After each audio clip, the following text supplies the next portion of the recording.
Bonjour! Aujourd'hui, je vous fais une petite vidéo. Je sais pas si ça va être petite, mais du moins elle sera simple et la mise au point est, voilà, elle est pas là. Donc, euh, j'ai ici le 386, voilà, avec ses petites extensions. Donc, le lecteur CD est pas branché, puisque j'ai pas un deuxième câble SCSI pour pouvoir le brancher, donc voilà. Je suis un peu limité à ce niveau-là, mais bon. Mais le problème risque d'être réglé. Pourquoi?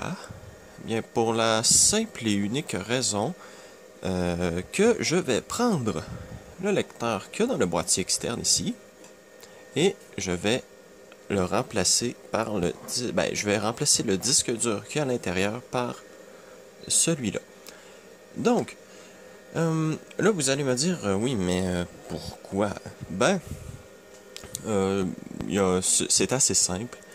Euh, Cet ordinateur-là, je l'utilise beaucoup pour bidouiller et faire des tests.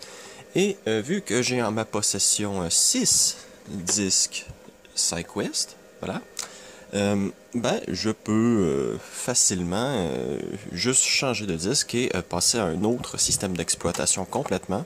Donc ce sera super facile d'avoir un disque avec MS-DOS, un disque avec CP/M, un disque avec, je sais pas, une vieille version d'MS-DOS comme 3.3 ou quelque chose du genre, et peut-être même d'autres systèmes d'exploitation qui sont complètement oubliés.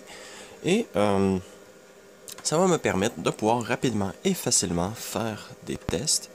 Et grâce justement au fait que cette machine-là est en SCSI, ça va me simplifier la tâche pour transférer certains trucs. Je sais pas jusqu'à quel point ça va être facile de faire fonctionner ça ici, par exemple, là, en SCSI.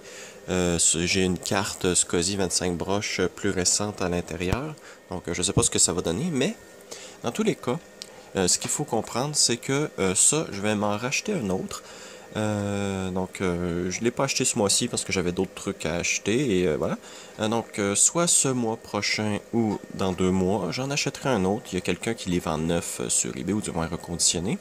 Donc, ça va me coûter 70 $. Faire venir ça, c'est cher, mais c'est les frais de livraison qui sont chers. C'est pas vraiment le machin. Parce qu'à 36 $ pour un truc neuf comme ça, c'est vraiment pas cher. Euh, donc, voilà. Je vais donc commencer à démonter tout ça. Et je vais... avant, il faut que je copie les fichiers, voilà. Je vais pas démonter ça tout de suite. Ça va aller mieux pour copier le disque dur si je le fais maintenant que de le faire plus tard. Donc, on va mettre ça dedans. Voilà.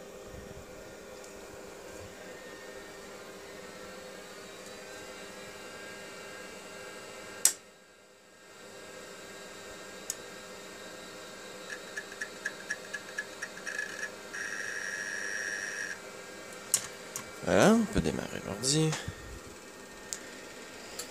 Et je vais pouvoir faire une copie complète du disque dur et faire une petite copie du système de démarrage. Et ça va me redonner à la disposition le disque dur de 60 mégaoctets.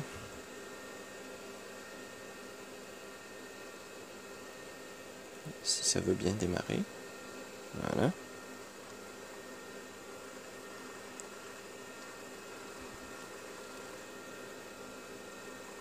Ça devrait plus être très très long.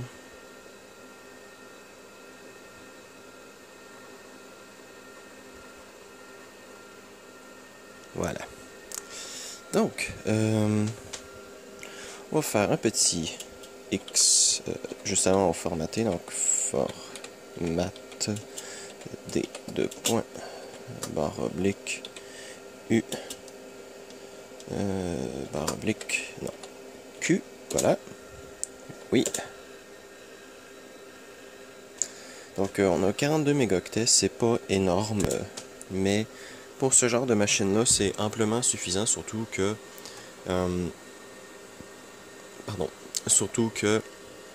j'ai le lecteur de bande ici qui me permet d'avoir 1 gigaoctet. Non, pas toi. Allez. Voilà, hop. Ici, donc Voilà, j'ai ça ici qui me permet d'avoir 1 gigaoctet de données sauvegardées. Et j'ai le lecteur zip ici, SCSI de 100 mégaoctets, donc voilà quoi, ce sera pas un problème. Donc, X copie, C de point, I vers D de point, hop, barre oblique E, voilà, et ça devrait copier le tout. Donc je vais laisser ça se faire, ça devrait pas être très très long non plus, là, donc je reprends. Bien, donc ça a dû mettre un petit 3 minutes. Donc, on va faire un petit SYS, C 2 points, D 2 points.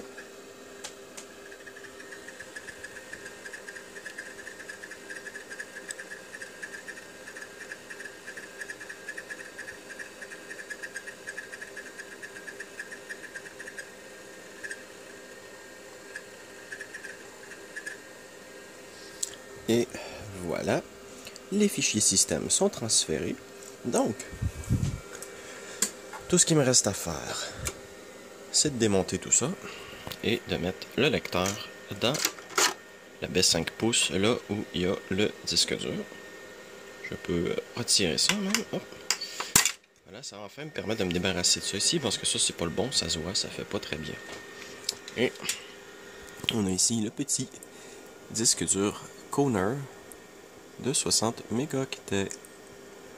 Donc, j'ai plus qu'à l'enlever. Et je vais peut-être même faire une petite séance photo de ce disque dur-là, parce que j'ai pas de photo en interne de ce disque dur-là, et j'aimerais bien en avoir, parce que ce disque dur-là, je l'aurai pas toujours. Donc, aussi bien le documenter tout de suite. Voilà. Donc, allez. Je vais préparer la scène, et on va pouvoir passer au démontage. Bien. Voilà, ça devrait être bon. Donc on va ouvrir ça. Hop. Donc c'est assez simple. On a 4 vis. Et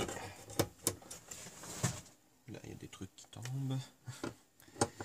4 vis et hop, on fait ensuite glisser le couvercle. Ça devrait se faire relativement tout seul.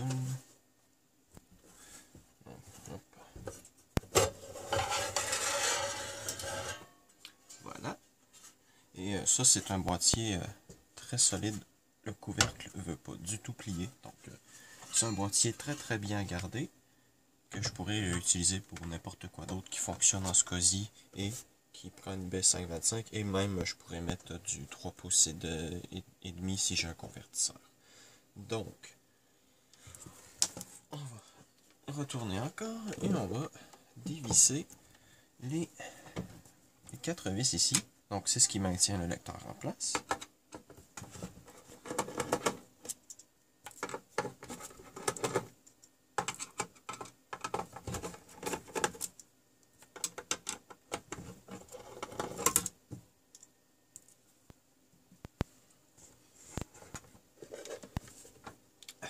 Voilà.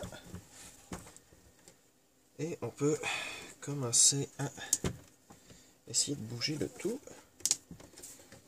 Ça risque d'être un peu complexe parce que c'est très très compressé à l'intérieur.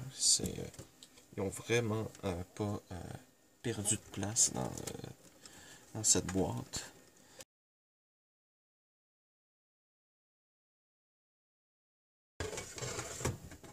Et ça devrait sortir tout seul, oui. Voilà. Hop. Donc, je vais vous faire un peu le tour du propriétaire. Comme ça que vous pouvez voir à quoi ressemble un peu ce genre de machin-là de l'extérieur. Donc, voilà. Ceci, c'est le moteur qui fait tourner le disque. Et c'est pas mal tout ce qu'on peut voir en dessous. Sur le dessus, on a la protection avec le seau. À l'arrière, on a... Hop. Vous voyez pas très très bien, mais... Voilà, on a le lecteur SyQuest, on a le modèle, et... Voilà, on On peut mettre les résistances ici et on met l'idée là. Bien, donc voilà, le lecteur est maintenant inséré dans le 386. J'ai eu le temps de faire les petits trucs qu'il fallait. Donc j'ai activé la partition, j'ai créé une partition, j'ai formaté le disque et j'ai rendu le disque démarrable et j'ai copié tout ce qu'il y avait sur le disque dur. Le disque dur qui est maintenant... hop. Ah voilà, il est là. Voici. Donc un petit conneur. Voilà. Et ça, ben, c'est la boîte dans laquelle il y avait le lecteur. Donc, voilà. Franchement, je suis assez content du résultat. Donc, comment tout ça fonctionne maintenant? Ben, c'est très simple. C'est du SCSI. Donc, c'est pas très compliqué. Donc, avant de démarrer l'ordinateur, on va préparer l'ordinateur à démarrer. Donc, hop, on va ouvrir le boîtier et insérer la cartouche. Allez, voilà. Hop. On va ouvrir le lecteur CD. Voilà. Il faut toujours ouvrir les périphériques SCSI avant d'ouvrir l'ordi. Donc, hop. Donc, on démarre pas le lecteur tout de suite. Sinon, le lecteur, il va passer son temps à essayer de faire partir le disque et il répondra pas à la demande à la demande de l'ordinateur. Donc voilà, le lecteur date, le lecteur CD-ROM est détecté, il y a la petite lumière verte parce qu'il fait des choses. Et voici maintenant le moment où il faut démarrer le lecteur. Vous voyez, l'ordinateur attend une réponse du lecteur SyQuest. Et le SyQuest est pas prêt. Donc il peut pas lui dire qu'il est prêt. Donc l'ordinateur attend. Donc, hop.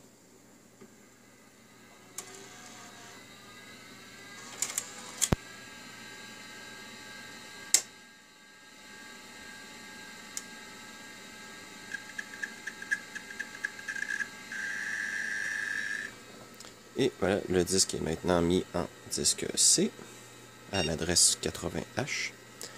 Et ça démarre.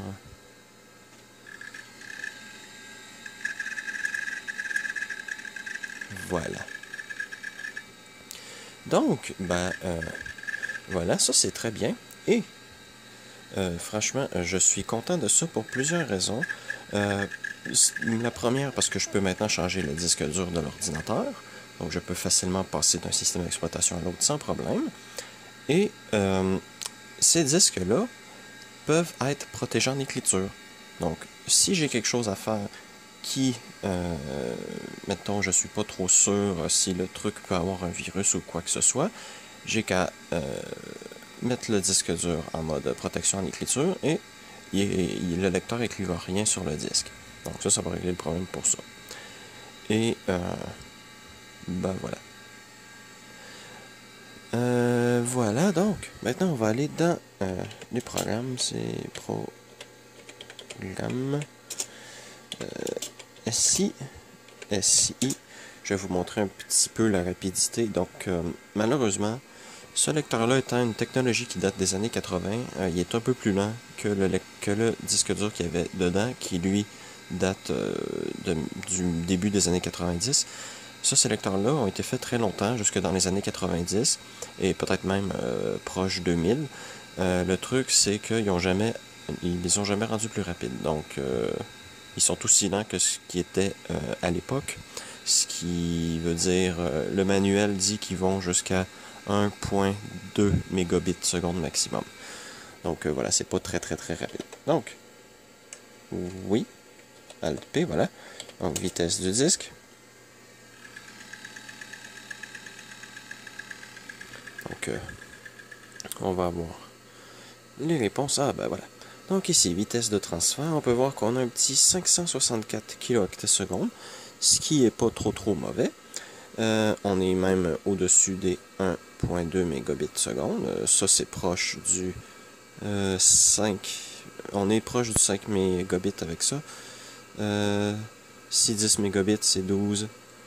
C'est 1,2 MO seconde. Donc si on divise par 2, ça fait environ ça, à peu près, mettons 4 mégabits seconde. Et, oui, voilà. Tiens, d'ailleurs, j'ai pas regardé la performance. Oh là.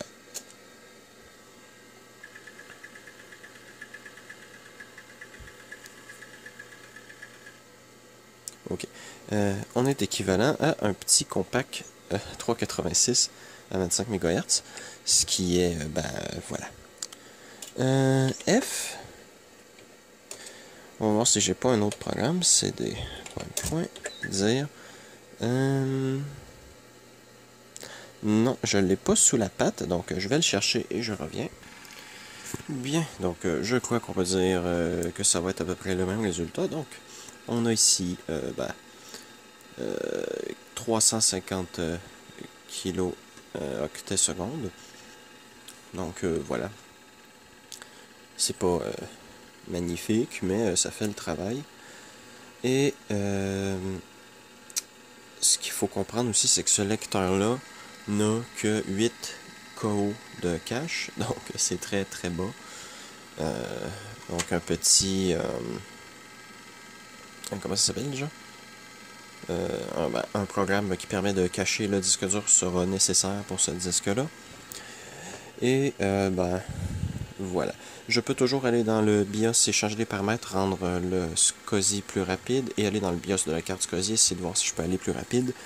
Mais franchement, je ne crois pas que j'aurai bien plus vite sur ce genre de machin-là. Il faut pas oublier que c'est un disque dur qui date de la fin des années 80, techniquement, même s'il a été fait après. Donc, bon, bah voilà. Space. Alors, on va quitter. Et, ben voilà, c'est pas mal tout ce que je peux vous montrer. Là. Je veux dire, il n'y a pas grand-chose d'autre de différent avec... c'est toujours le même 386 à 40 MHz, sauf que là, maintenant, il y a le lecteur CD de branché. Et, ben, il fonctionne, voilà. Et il y a aussi le lecteur zip SCSI de branché. J'ai 2 cartes SCSI dans la machine, voilà, vous vous en souvenez. Donc, pour fermer l'ordinateur, on peut pas juste faire power. Non, c'est pas bien, il faut préparer le disque à l'éjection avant. Voilà. Et là, vous pouvez éteindre. Donc si vous voulez, vous pourriez laisser le disque comme ça, mais le truc c'est que ça laisse le clapet ouvert, donc la poussière va s'accumuler. Donc, pour les besoins de la cause, je retire le disque et je le mets dans sa boîte protectrice. Et ben voilà. Ça fonctionne très bien comme ça. Donc on va fermer le lecteur CD. Voilà. Donc, ben voilà, la seule chose que je pourrais vous dire, c'est que la lumière ici que vous avez vu clignoter est pas parfaitement synchro avec le disque dur. Pourquoi? Parce qu'elle est branchée sur la carte SCSI. Donc, la carte SCSI, dès qu'elle fait une activité, la lumière clignote. Donc, si par exemple le lecteur CD copie vers le lecteur de bande, la lumière va quand même clignoter. Ça fait juste me montrer l'activité de la carte SCSI, ce qui est très bien. De toute façon, j'ai déjà une lumière ici pour le disque dur, donc je n'ai pas besoin d'une autre là. Bien. Donc voilà, en espérant que vous avez apprécié cette vidéo sur l'installation d'un disque dur, d'un lecteur de disque à cartouche SyQuest, et à la prochaine.